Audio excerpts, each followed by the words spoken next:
Hi, everybody. This is The Better Life with Dr. Pinkston. I'm Dr. Marianne Pinkston, and today I'm going to bring you some great information. You know, I've done this for a couple of years, and I don't think I've spent enough time on vitamins and minerals, things like magnesium, vitamin D, and so we're going to do a little bit of that today because those are the questions that I frequently get asked. And so, like any other day, I've got a fantastic guest with me today. I have got Dr. Robert Fredrickson with me, working with Numedica, but also a chiropractor and a natural medicine specialist and functional medicine specialist. So we are going to talk a little bit about his book, Magnesium Answers. And Robert, I am so happy to have you on. We've known each other a long time. Why it's taken me 3 years to get you on the show, I have no idea. I apologize in advance.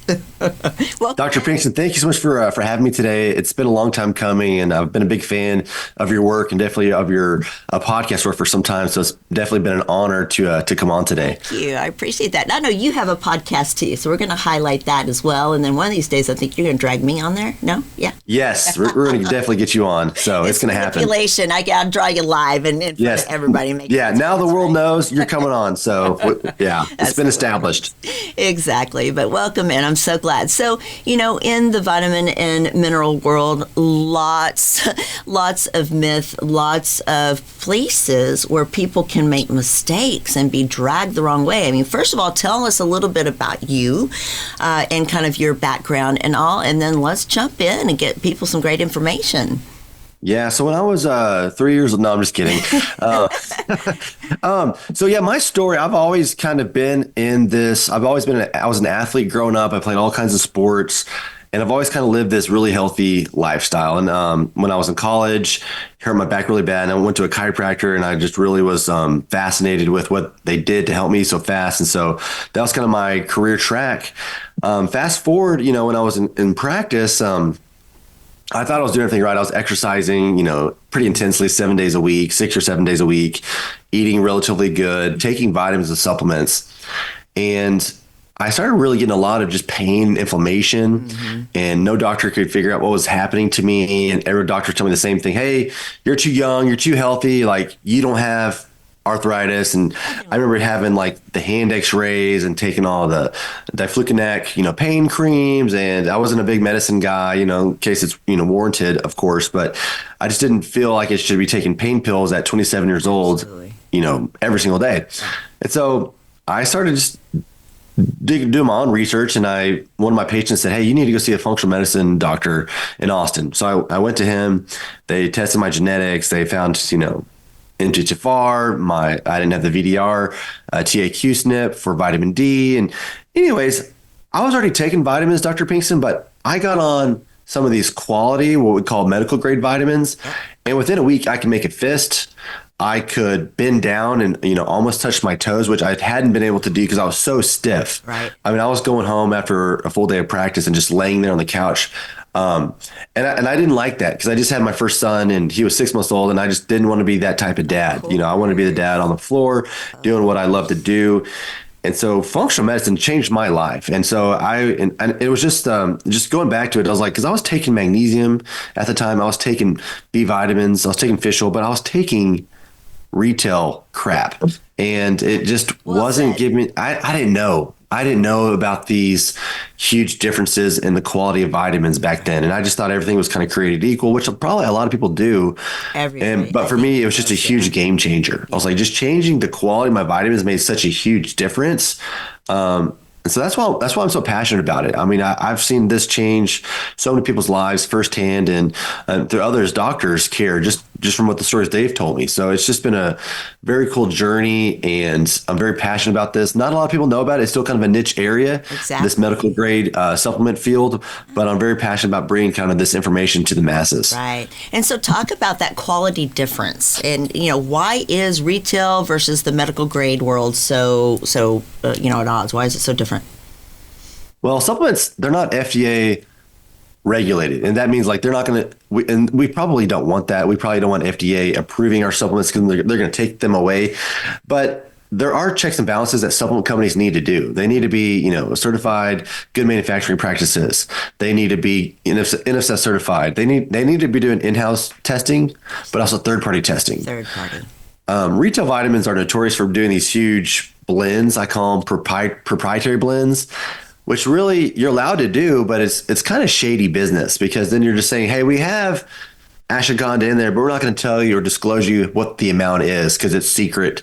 But really, it's, to me, it's just, hey, they're just not putting a therapeutic amount, because a study might say, hey, we need 400 milligrams of alpha lipoic acid to treat or to be supporting peripheral neuropathy pain effectively. And so that's therapeutic dosing, is using that amount in the study. But so other companies might just put just a pixie dust amount of that product to say it's in there, but it's not actually therapeutic. So, but for magnesium, that's kind of like what I've, dedicated years and years of research to, is because it's made such a big difference in my health and my life. Mm-hmm. And I just am so passionate about it. If there's something that can be pretty cheap, pretty affordable, and make such a difference in someone's health, it's like low hanging fruit. Choose one to better type health. Of situation, right? So choose one, magnesium might be it, or. Yeah, exactly. So back in the day, I don't know what I was taking, but if I had to guess, I was taking a very, very cheap magnesium oxide. Yeah. And so this, and this is like common nature in our world now. But back then, I was like, magnesium oxide. It just said magnesium. I would take it. It was probably cheap. It was probably Nature's Bounty or something, one of those brands, at Walgreens or CVS. And then I would take that. And honestly, what I know now is magnesium oxide is only 4% bioavailable, meaning if you had 100 milligrams of pure mag oxide, you're only getting 4 milligrams of that, absorbed, which is not a lot. But there's other forms out there that are chelated or magnesium glycinate or malate that have a bioavailability that's up to 80%. So you're getting a lot more of that magnesium into circulation, into your cells, helping with energy, helping with pain, helping with sleep, anxiety, the list goes on and on. So for me, like, I'm a different person when I don't take magnesium. It just, and I was thinking about this the other day, and just like our check engine warning lights on our body. Like we have these things that we ignore sometimes, and it could be like, hey, like my hip's hurting, but it'll get better. I don't have to do anything right now, and we just ignore it for months and months. And later on, you're like, oh, well, like I got a lot of damage. I got a lot of damage on the hip. Maybe I should have taken some steps to address that. Or hey, like I'm not really having good bowel movements. Maybe like we ignore it. Yeah. For me, it's muscle pain. For me, it's like, hey, like, why do I get really tight in my shoulders when I don't take magnesium? Mm-hmm. Should I just ignore that? So anyways, I think these little signs that I'm very aware of, and I'm like, I need to, because I want to be in the best health I can be, and I want to be healthy for as long as I can. Sure. And, I want to be an old, active grandpa and still be out running my grandkids. Exactly. So talk about magnesium and its importance. I mean, we know in general it's great for sleep. It's great for, muscle relaxation, bowel movements, and things like that. But really talk about what magnesium and it does in our body and its grand importance.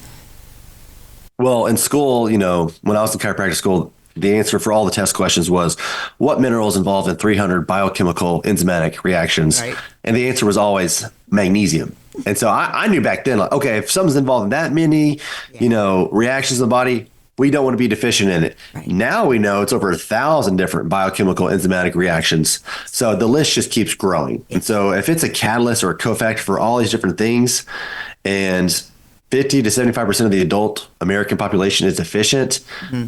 I mean, it just shows you what we're up against. Absolutely. I mean, absolutely. Well, and I heard a stat the other day that if, back in the 70s, a cup of broccoli had all of a day's worth of magnesium that you needed. But these days, with our, the way our growing practices, that it takes 12 cups of the same broccoli to, equal that amount of magnesium that's needed for a day. And I don't want to be in the same room with you if you're having 12 cups of broccoli a day.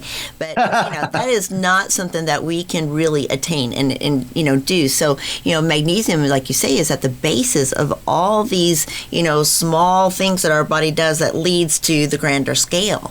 And so, but why are different types of magnesium important? Because like you say, you pick a select one off the shelf. You've got all different kinds, all different brands, all different kinds, but what would be the best selection for somebody to make?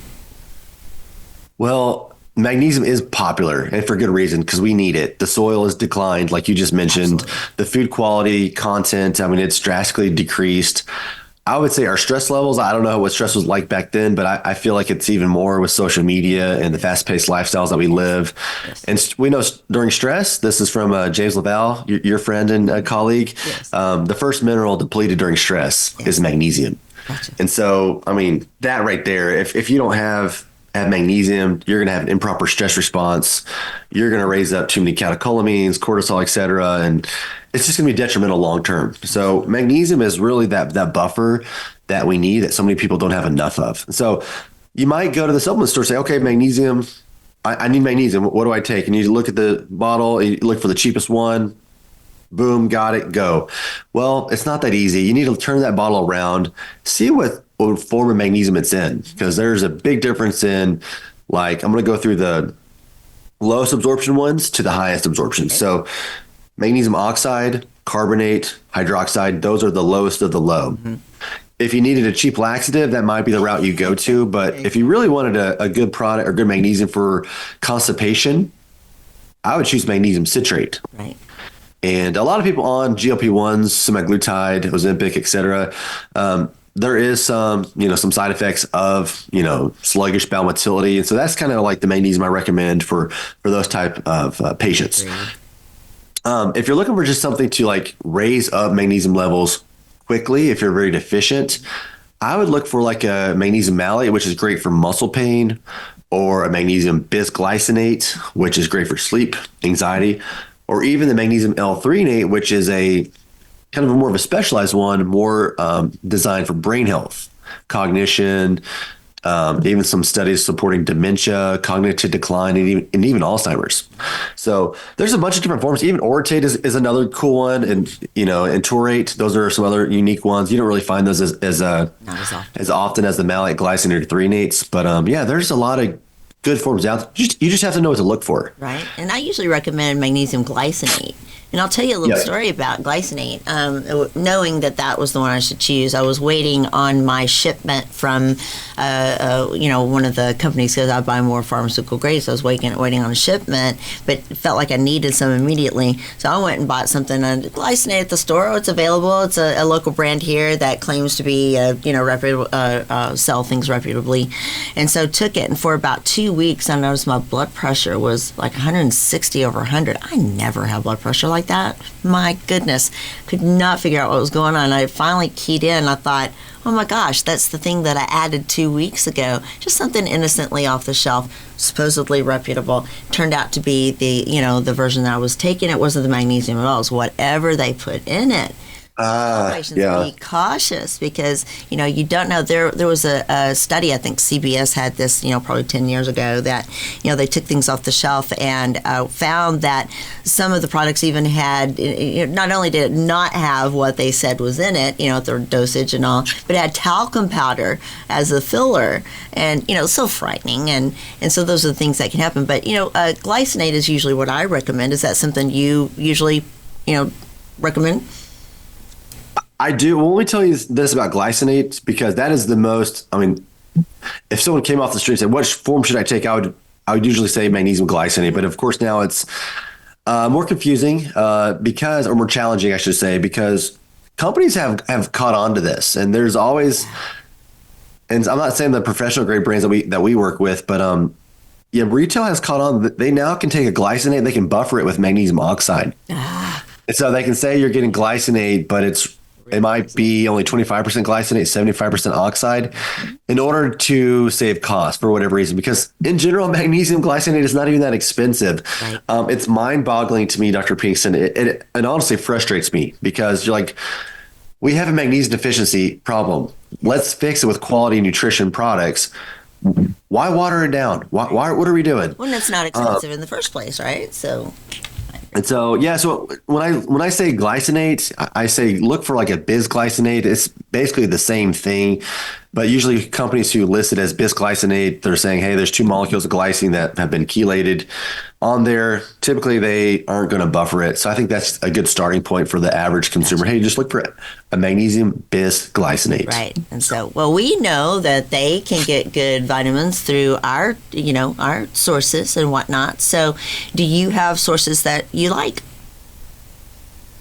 So for anyone listening, yeah, I think going through a healthcare provider is key because they're going to guide you on what you need Most versus of the you're going time. to, yeah, Most of the time. I don't think most a of lot the of time. providers know as well.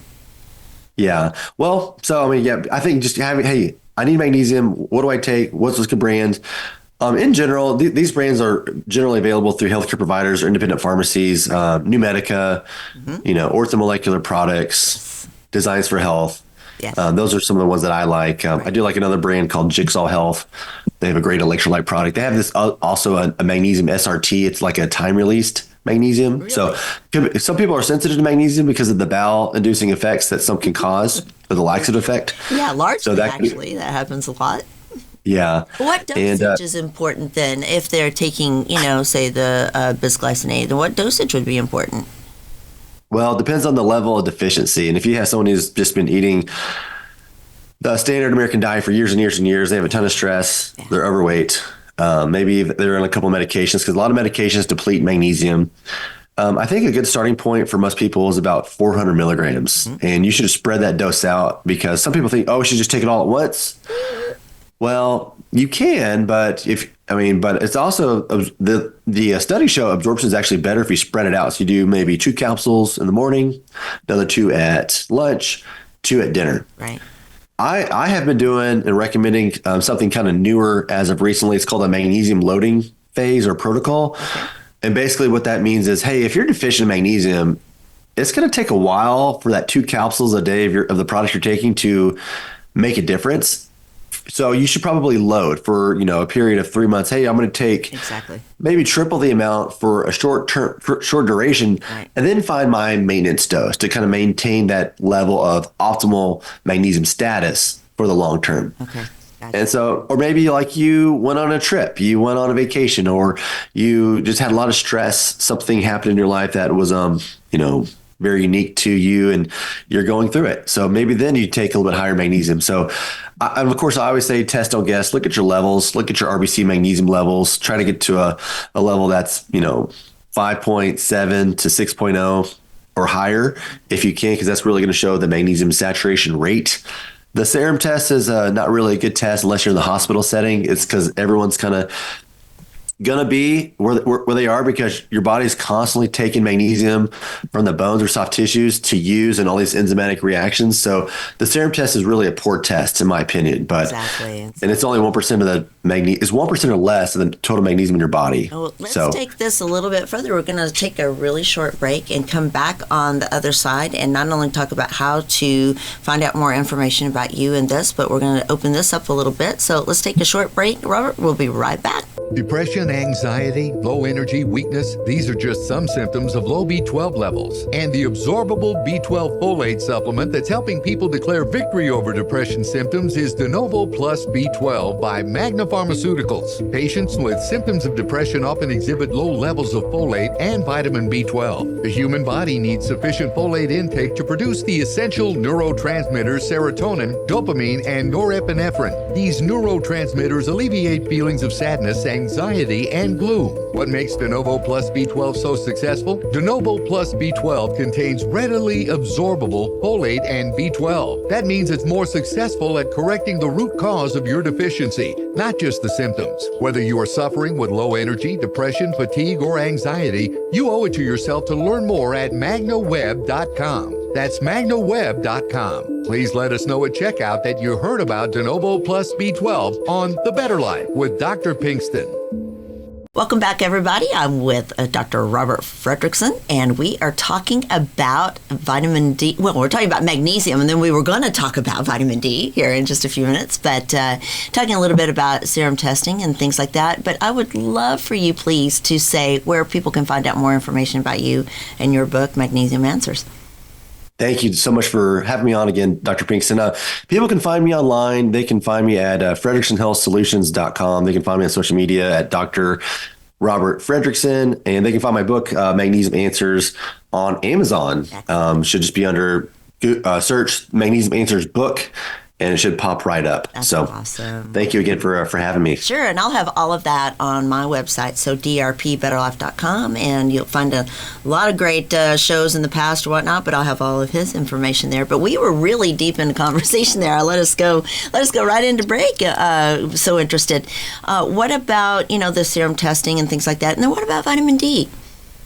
Yeah, so serum testing for magnesium is one of the common tests to use for magnesium, and it doesn't really show us a lot of validity for deficiency. So what I mean by that is this test only shows 1% or less of the actual magnesium in our body.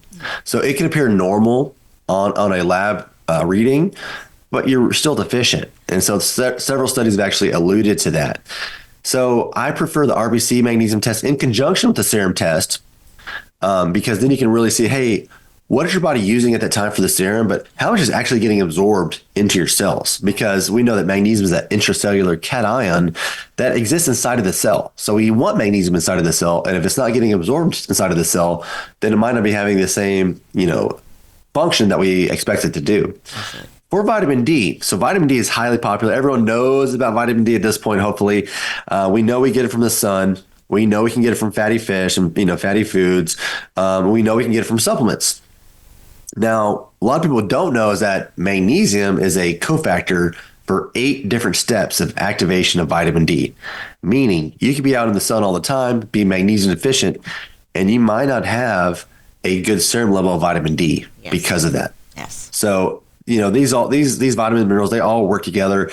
In my opinion, the foundational nutrients that we just need just to have like a baseline of wellness is vitamin D, magnesium, some good methylated B vitamins, a good quality diverse probiotic, and possibly a fish oil if we don't eat a lot of fish. Right. And so that's kind of like, hey, those are my go-to foundational nutrients. And of course, we'll stack on other things for, certain cases, certain protocols, et cetera. But those are like the foundations. If we nail those down and we're consistent with those for the long term, great things are going to happen to our health. Absolutely. Absolutely. So in that, I think that's great advice. So in that, you just listed the vitamins or whatnot, but are there certain forms or dosages of each one of those that you find more important than others? Because anybody can just buy a vitamin D, buy a fish oil. What versions and dosages would you recommend? Yeah, so for vitamin D, that's definitely something you should test for. Now, I guess it is a fat soluble nutrient, so you don't want to get too high. You definitely don't want to be too low. I think for most people, they can get away with taking a 5,000 IU dose. Mm-hmm. Vitamin D. Usually now we pair that with vitamin K2 because vitamin D will stimulate calcium release from the parathyroid glands. A lot of people are also vitamin K2 deficient. So K2 is kind of like this, conductor. It's going to say, hey, calcium, let's go back into the bone through osteocalcin with the help of magnesium. Magnesium is also the calcium balancer. So they balance each other out. Right. We get a lot of calcium in our diets, but we don't get a lot of magnesium. And so that's kind of where we can see some of these potential issues arise for calcifications. Right. So magnesium, again, plays a huge part in bone health, plays a huge part in calcium assimilation. Yeah. About 5,000 IUs for most people for vitamin D. Now, if they're really deficient based on a lab test, that's where you might increase to 10,000 or even higher based on what the patient needs. For vitamin D, like you do for magnesium, I do that with. Yeah, exactly. So fish oil, most people need about 1 gram a day. Mm-hmm. Now, if they have high triglycerides or a family history of cardiovascular disease, they might go to 2 to 3 grams. Mm-hmm. That's based on the individual. Do you have any other recommendations that you like to do for vitamins, maybe like B vitamins, Dr. Pinkston? The methylated Bs, which I've talked about extensively on the show. In fact, our commercial that we had was with magnaweb.com and Dr. Lesser, who's been on the show, and we talk a lot about his product, Denova, which is a methylated B product, B12 and folate, which I'm very, very strong about because you mentioned at the beginning MTHFR, and that's another show too. So go back and listen to these because that is something that is very important. So no, I think you and I agree on the basics there because people can buy so many different types of vitamins and brands trying to treat individual things, and really I think if you just do the basics and eat a well-rounded diet, you're going to be in the right ballpark. And so I agree with your recommendations entirely.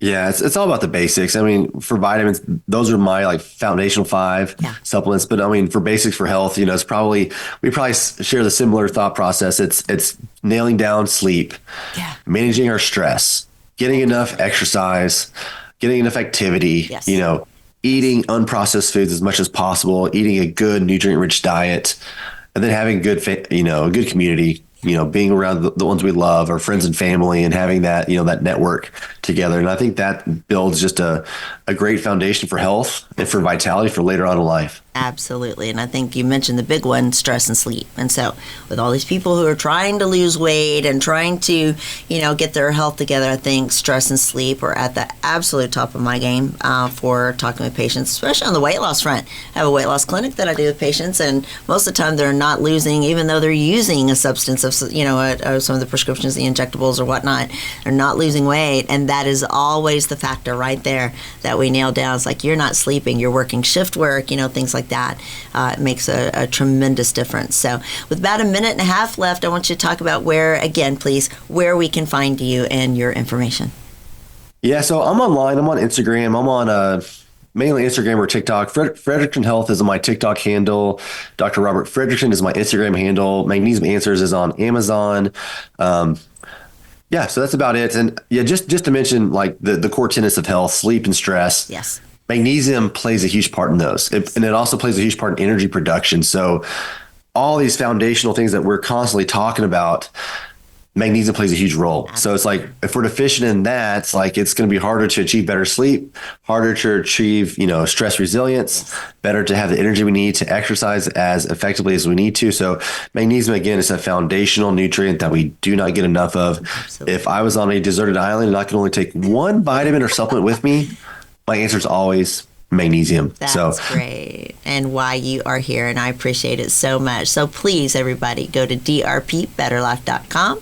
Not only look up all my old shows and information for the last 3 years, but find information on Robert and all of your hard work. I absolutely appreciate you being on so much today. Thank you very much. And I hope everybody has a wonderful week, and look him up. And thank you, Robert. Thank you, guys. I appreciate it.